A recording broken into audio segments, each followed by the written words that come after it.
What's up, Taiwan? I'm Ethan Liu with 10 minutes of news from here in Taiwan and around the world. Taiwan has announced it will lift its mask mandate for public transportation.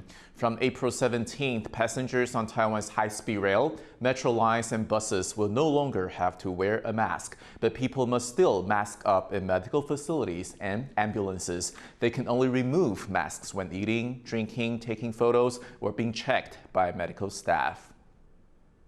Taiwan has passed an amendment to its Electricity Act, which now includes harsher penalties for damaging national infrastructure. 以专条方式明定特别罚则，共计修正22部法律。这对国家关键基础设施等重要设施的实体破坏及虚拟侵害等行为加重刑责，以其能达到吓阻不法的效果。 Under the new regulations, those who damage electronic infrastructure could face up to 7 years prison time and a fine of over $160,000. But if damages result in any deaths, the penalty could be raised to life imprisonment.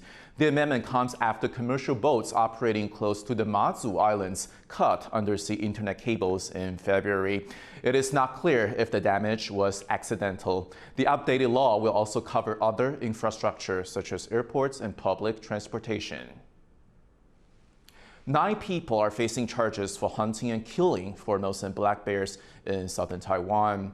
A bear carcass was found last year in a private house in Wutai Township in Pingdong County. Officials also found the bodies of a Taiwanese wild goat and 14 deer. After investigation, they found the suspects had previously killed 3 other bears. In Taiwan, anyone hunting protected animals without government permission can face up to 5 years in prison and a fine of up to $33,000. There are only 400 to 600 Formosan black bears left in Taiwan. Heavy metal music and Buddhism may seem like an unlikely match, but this combination has become the signature sound for one Taiwanese band. Yvonne Yang has the story. Buddhism is one of Taiwan's most widely practiced religions, with over 12,000 temples across the country. Most Taiwanese people know how to recite a sutra or two, but they've probably never heard of one quite like this.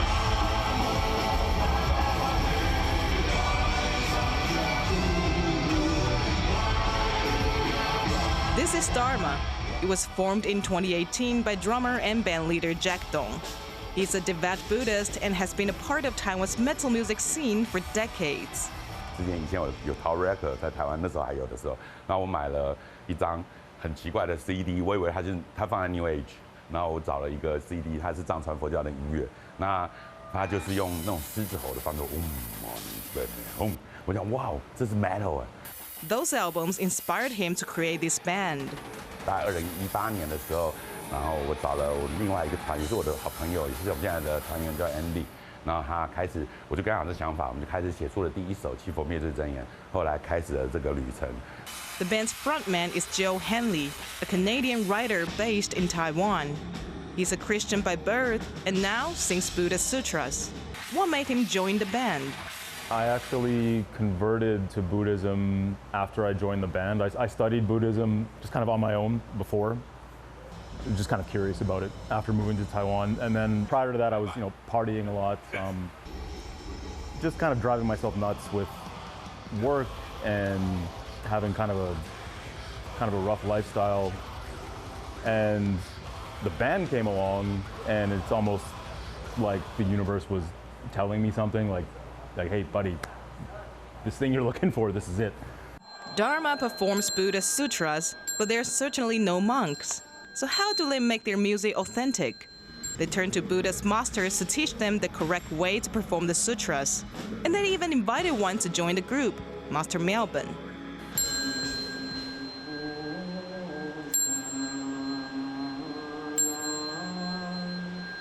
因为达摩乐队他演唱的内容都是佛教的经咒，这个是最重要的一个加入的动机。还有就是，我觉得他们很特殊啊，就以现在的弘法的角度来讲，出奇制胜很重要啊。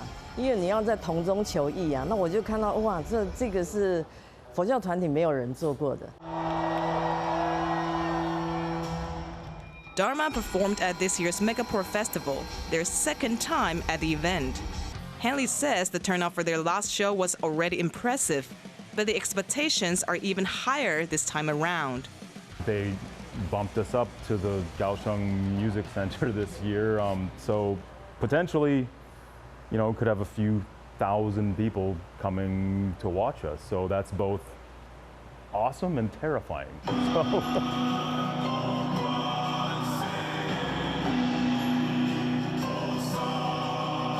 It was a blast. Thousands of people indeed showed up for the show. It was like a massive Buddha ceremony. This is a scene you can see nowhere else in Taiwan and maybe in the world. Next, Dharma is heading on a European tour this summer, taking their heavy metal sutras to the world stage. Klein Wang, Kamashi, and Ivan Yang for TaiwanPlus. Motorcycles are a common sight across Taiwan and the primary mode of transportation for countless people. To most of them, it's all about convenience. But there's one group of enthusiasts who use their bikes to make a statement. Yu Jinghua went to Taiwan's first motorcycle building competition to see how the bikes mirror their owners' personalities. Artfully painted with streaks of rust red, with parts of its frame replaced with pieces of old furniture. This cream-colored bike is all about that 1920s look. Also on display, a bike with a custom-made bullet-shaped shroud. This style of bike is called a cafe racer, popular in the UK in the 50s. They were built to look good and go fast, and were often used in street races. Unusual bikes like these can be seen everywhere at the first Speed and Craft, Taiwan Championship of Custom Bike Building. 包含我们布置的方式，包含我们呈现的方式，都是希望你抛下你对它就是一台摩托车的这样的成见，而去把它当作是一个每一个人的心血结晶，一个工艺品去看待的。The event isn't just for enthusiasts to share their techniques. It's open to everybody, as the organizer hopes to use it to introduce the artistic side of motorcycles to a wider audience. The bike building competition has two categories. There are motorcycles built for road racing, like this one, and then ones built purely for style. But they're all made to reflect the personalities of their designers. This sport motorcycle's custom design is all about the comfort of its rider. It's taller than normal to suit the owner's height. It's also got an extra large gas tank, so he doesn't have to stop for gas as often. Plus, strengthened shock absorbers make longer rides less bumpy. 我很喜欢骑车，所以我觉得这台车很明显看起来就是针对骑车这件事情去做的改装，对，所以一种奔放自由的感觉吧。很喜欢自由，很喜欢去探险、去冒险这件事情。我觉得这可以代表我这个人这样子。This bike, in the competition's craft category, only preserves the original engine and the frame underneath. Its designer prefers an elegant look, so he hid the battery and part of the exhaust pipes, giving the exposed parts a more flowing, streamlined look. 那我想要做一台至少在台湾没有人看过是这样子做的车子的方式，然后比较精致，然后比较多细节，但是我又想要它看起来很简洁，对，所以颜色啊，然后设计方面都要很整齐这样子。Although Taiwan is known for its massive number of two-wheeled vehicles, most of them are scooters. Motorcyclists are often seen as reckless in their pursuit of speed. With this event, these passionate riders hope to give the public a different perspective. That their motorbikes and modifications are just another form of self-expression. Kamashi and Yu Jinghua for TaiwanPlus. Thank you for watching What's Up Taiwan. I'm Ethan Liu. Take care, and I'll see you next time.